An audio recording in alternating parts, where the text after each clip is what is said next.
పోలవరం ప్రాజెక్టుపై సమీక్షించేందుకు CM Chandrababu cabinet సమావేశాన్ని ఏర్పాటు చేశారు.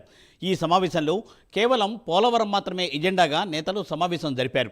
డయాఫ్రమ్ వాల్ దెబ్బతిందని నిపుణుల కమిటీ నివేదిక ఇచ్చింది. అయితే మొదట కేవలం ఫెన్సింగ్ వేస్తే సరిపోతుందన్న కమిటీ తర్వాత మరో డయాఫ్రమ్ వాల్ సమాంతరంగా నిర్మించాలని వెల్లడించింది. కేంద్రం కూడా అదే ఆలోచనలో ఉన్నట్టు తెలియవస్తోంది. ఈ విషయమై కేబినెట్లో చర్చించి రేపు ఢిల్లీ వెళ్లనున్నారు. నీతి ఆయోగ్ సమావేశంలో సీఎం చంద్రబాబు పాల్గొనున్నారు. ప్రధానమంత్రితో పాటు ఇతర సీనియర్ అధికారులతో పోలవరంపై సీఎం చంద్రబాబు చర్చించనున్నారు.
పోలవరం ప్రాజెక్టుపై సమీక్షించేందుకు గాను సీఎం చంద్రబాబు కేబినెట్ సమావేశాన్ని ఏర్పాటు చేశారు. ఈ సమావేశంలో కేవలం పోలవరం అంశం మాత్రమే ఎజెండాగా నేతలు సమావేశమయ్యారు. డయాఫ్రమ్ వాల్ దెబ్బతిందని నిపుణుల కమిటీ నివేదిక ఇచ్చింది. అయితే మొదట కేవలం ఫెన్సింగ్ వేస్తే సరిపోతుందన్న కమిటీ తర్వాత మరో డయాఫ్రమ్ వాల్ సమాంతరంగా నిర్మించాలని వెల్లడించింది. కేంద్రం కూడా అదే ఆలోచనలో ఉన్నట్టు తెలియవస్తోంది. ఈ విషయమై కేబినెట్లో చర్చించి రేపు ఢిల్లీ వెళ్లనున్నారు చంద్రబాబు.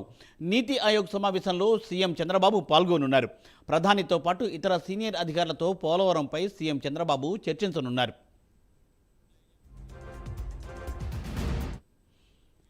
రైట్, దీనిపై మరింత సమాచారాన్ని మా ప్రతినిధి రవికృష్ణ అందిస్తారు. రవికృష్ణ. మూర్తి, కొద్దిసేపటి క్రితమే ఏపీ కేబినెట్ సమావేశం స్టార్ట్ అయింది. ప్రధానంగా కూడా ఈ నీతి ఆయోగ్ ఎల్లుండి జరిగినటువంటి నేపథ్యంలో ఎల్లుండి నీతి ఆయోగ్కి సంబంధించినటువంటి ఏదైతే ముఖ్యమంత్రులు పాల్గొనేటువంటి కార్యక్రమం ఉంటుందో ఆ కార్యక్రమంలో సీఎం చంద్రబాబు నాయుడు పాల్గొననున్నారు. ఈ నేపథ్యంలోనే ఈ రోజు అయితే మాత్రం కేబినెట్ మీటింగ్ అయితే చేస్తున్న పరిస్థితి అయితే కనపడుతుంది. అంటే కేబినెట్ మీటింగ్లో చర్చించిన విషయాలు మాత్రమే నీతి ఆయోగ్లో పెట్టాల్సినటువంటి నేపథ్యంలో ప్రధానంగా కూడా పోలవరంకి సంబంధించి ఏదైతే ఈ డయాఫ్రమ్ వాల్ ఉందో డయాఫ్రమ్ వాల్ పూర్తిగా కూడా దెబ్బతిన్నటువంటి నేపథ్యంలో ఆ డయాఫ్రమ్ వాల్ని రిపేర్ చేయించాలని చెప్పి మొట్టమొదటి భావించారు. దీనికి సంబంధించి ఐఐటి నిపుణులు కూడా రావడం జరిగింది. వాళ్ళందరూ కూడా దాన్ని ఒక్కసారి మొత్తంగా కూడా కూలంకషంగా కూడా దాన్ని పర్యవేక్షించిన తర్వాత వాళ్ళు ఐఐటి నిపుణులు అయితే మాత్రం దానికి రింగ్ ఫెన్సింగ్ ఏర్పాటు చేసినట్టయితే డయాఫ్రమ్ వాల్కి సరిపోతుందని చెప్పారు. ఆ తర్వాత వివిధ దేశాలకు సంబంధించినటువంటి ఎవరైతే ఈ ప్రొఫెసర్స్ ఎవరైతే ఉన్నారో దీనికి సంబంధించినటువంటి డ్యామ్కి కన్స్ట్రక్షన్ సంబంధించినటువంటి నిపుణులు ఎవరైతే ఉన్నారో వాళ్ళందరూ కూడా రావటం, ఆ తర్వాత ప్రతిదీ కూడా క్షుణ్ణంగా కూడా అక్కడ అధ్యయనం చేయడం జరిగింది. ఆ తర్వాత డయాఫ్రమ్ వాల్ని ఎగువ కాపర్ డ్యామ్ని దిగువ కాపర్ డ్యామ్ని కూడా పరిశీలించారు. పరిశీలించిన తర్వాత ఇప్పుడు ఏదైతే డయాఫ్రమ్ వాల్ ఉందో ఆ డయాఫ్రమ్ వాల్ని రింగ్ ఫెన్సింగ్ వేస్తే సరిపోదని దానివల్ల ఎప్పటికైనా కూడా ప్రమాదం ఉన్నటువంటి దృష్ట్యా సమాంతరంగా కూడా మరో డయాఫ్రమ్ వాల్ నిర్మించాలని వాళ్ళు చెప్పారు. అంటే ఇప్పుడు డయాఫ్రమ్ వాల్ నిర్మించాలంటే మాత్రం ఒక 1000 కోట్ల 987 కోట్ల రూపాయలు మళ్ళీ తిరిగి ఖర్చు చేయాల్సిన పరిస్థితి అయితే ఉంటుంది. గతంలో ఇదే డయాఫ్రమ్ వాల్ని 450 కోట్లకైతే నిర్మించడం జరిగింది. ఇప్పుడు ప్రధానంగా కూడా ఏదైతే పైన ఎగువ కాపర్ డ్యామ్ కానీ దిగువ కాపర్ డ్యామ్ ఎగువ కాపర్ డ్యామ్కి ఇప్పటికే కూడా అది సీనేజ్ వస్తున్నటువంటి పరిస్థితి. అంటే అక్కడ నుంచి వాటర్ కూడా కొట్టుకుంటూ ఇసుకను తీసుకుంటూ వస్తున్నటువంటి పరిస్థితి. ఈ నేపథ్యంలో తప్పనిసరిగా కూడా ఇక డయాఫ్రమ్ వాల్ని నిర్మించాలి అని భావించినటువంటి నేపథ్యంలో రేపు అదే విషయాన్ని అంటే ఏదైతే రేపు నీతి ఆయోగ్కి సంబంధించినటువంటి ఈ సమావేశం ఏదైతే ఉందో పోలవరానికి సంబంధించి పోలవరానికి పూర్తి స్థాయిలో కూడా సాయం చేస్తానని కేంద్రం అన్నటువంటి నేపథ్యం. అదేవిధంగా కూడా ఏపీకి సంబంధించి ఈ అమరావతి నిర్మాణానికి కూడా కేంద్రం ఇప్పటికే బడ్జెట్లో నిధులు కేటాయించింది. పోలవరానికి పూర్తిగా కూడా సహకరిస్తామని చెప్పినటువంటి నేపథ్యంలో ఇప్పుడు ఈ డయాఫ్రమ్ వాల్కి సంబంధించిన అంశాన్ని అయితే అక్కడ అక్కడ జరిగే కార్యక్రమంలో పెట్టవలసినటువంటి ఆవశ్యకత ఉంది. ఈ నేపథ్యంలోనే ఏదైనా సరే ఈ నీతి ఆయోగ్కి సంబంధించిన విషయాలని చర్చించాలంటే మాత్రం కంపల్సరీగా కూడా ఇక్కడ రాష్ట్రంలో క్యాబినెట్కి సంబంధించి క్యాబినెట్లో మాత్రం చర్చించాలి. క్యాబినెట్ ఆమోదం తీసుకోవాలి. ఆమోదం తీసుకున్న తర్వాత మాత్రమే నీతి ఆయోగ్లో వాటిని చర్చించే అవకాశం ఉంటుంది. ఈ నేపథ్యంలోనే ఈరోజు ఈ cabinet meeting AP cabinet meeting అయితే జరిగింది. ఈ క్యాబినెట్ మీటింగ్ ఏదైతే ఉందో ఈ క్యాబినెట్ మీటింగ్లో ప్రధానంగా కూడా ఏదైతే ఈ పోలవరానికి సంబంధించిన అంశం ఈ డయాఫ్రమ్ వాల్కి సంబంధించిన అంశం ఏదైతే ఉందో దానికి సంబంధించిన అంశాన్నే ప్రస్తావిస్తున్నట్లు కూడా తెలుస్తుంది. అదేవిధంగా కూడా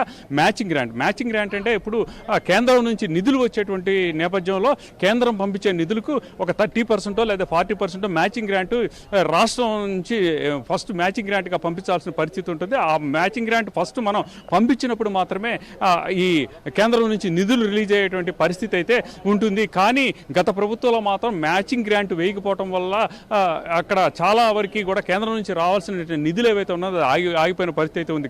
కాకపోతే ఇప్పుడు కేంద్రం నుంచి నిధులు వచ్చేటువంటి క్రమంలో కంపల్సరీగా కూడా మ్యాచింగ్ గ్రాంట్ మాత్రం వాళ్ళకి షూరిటీగా కూడా ఇవ్వాల్సినటువంటి పరిస్థితి ఉన్న నేపథ్యంలో ఏపీ ఆర్థిక పరిస్థితి అంతంత మాత్రంగా ఉండటం, నిధులు లేమి కొరత ఉన్నటువంటి నేపథ్యంలో ప్రజెంట్ అయితే మాత్రం మ్యాచింగ్ గ్రాంట్ని కూడా తగ్గించాలనేటువంటి ఈ కోరేటువంటి అవకాశం అయితే ఉన్నట్లుగా కూడా తెలుస్తుంది. దీని మీద కూడా ఏపీ క్యాబినెట్లో చర్చించేటువంటి అవకాశం అయితే ఉంది. అంటే ప్రధానంగా కూడా పోలవరానికి సంబంధించి డయాఫ్రమ్ వాల్, అదేవిధంగా కూడా మ్యాచింగ్ గ్రాంట్కి సంబంధించిన అంశాలు అయితే మాత్రం ప్రస్తావిస్తున్నట్లు తెలుస్తుంది. Murthy, thank you Ravikrishna, thanks for live update.